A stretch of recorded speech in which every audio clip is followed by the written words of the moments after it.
actually. I swear, I'm not feeling good.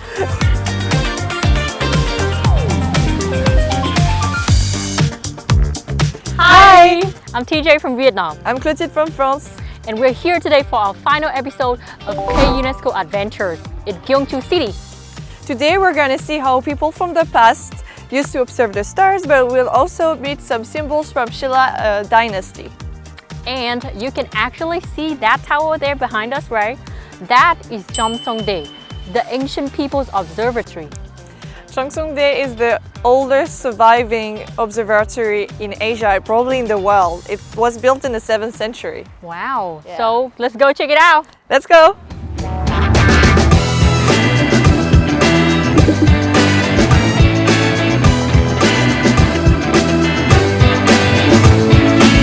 Cheomseongdae literally means stargazing platform, and there is an interesting theory about this. That's right. The number of stones in this tower represents the number of days in a lunar year. The window in the middle separates the tower into 24 layers, 12 above and 12 below, 12 which represent the 12 months in a year and 24 for the lunar calendar. And besides that, there's 27 layers, which represents 27 great kings of Shilla Kingdom. Symbols everywhere.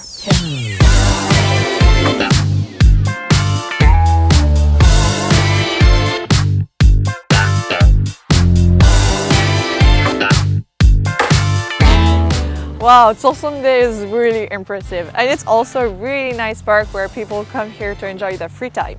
Totally agree. But you know what? Let's see what else is impressive of Shilla time in Gyeongju National Museum. Let's go! Let's go!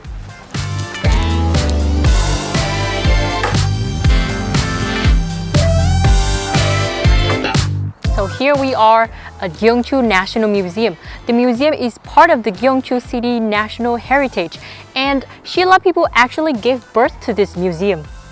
The museum was first opened in 1945 and has a collection of more than 225,000 items, and currently 6,000 of them are on display. So Let's go, let's have a look.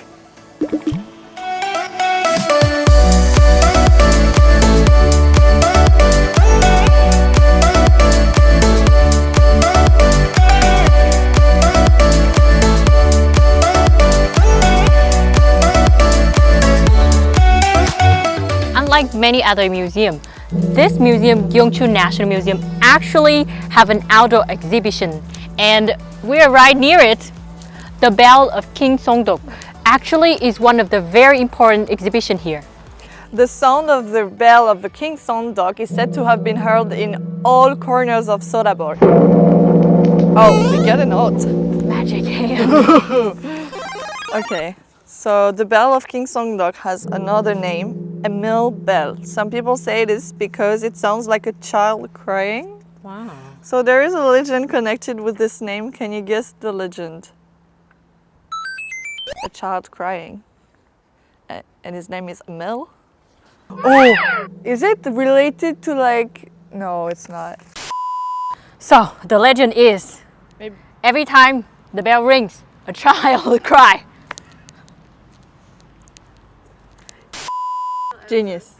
So every time the Yeah, bell... maybe there's just like an information, but... Yeah, right. Sacred bell.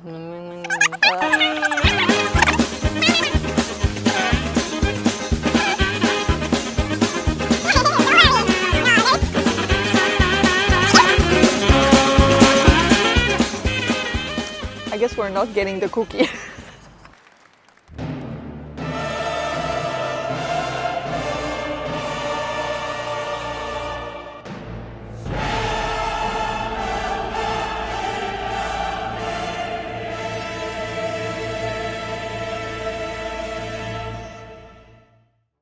Basically, at first, when the king ordered this bell, it was making no sound, weirdly enough, because it's a bell, right? So his son took over, but with no success. So, like, a monk had the amazing idea that if you put a child into the bell, it will ring. But the craziest part is that after the child was cast into the bell, it started ringing and the sound was beautiful. That is a legend. Okay, cookies. I need a cookie to calm me We down. lost, but we still get the cookie. Nice, guys. So it's in the shape of the bell. Hopefully with no child inside.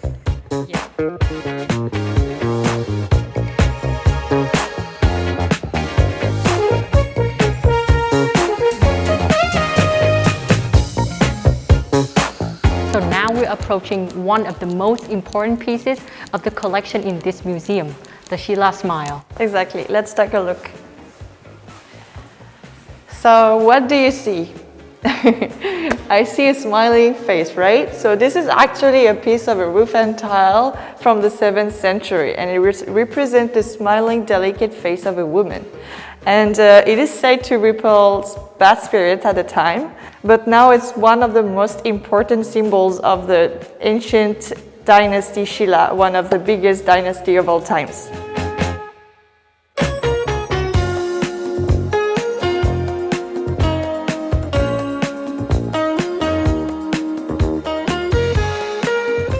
Look at that.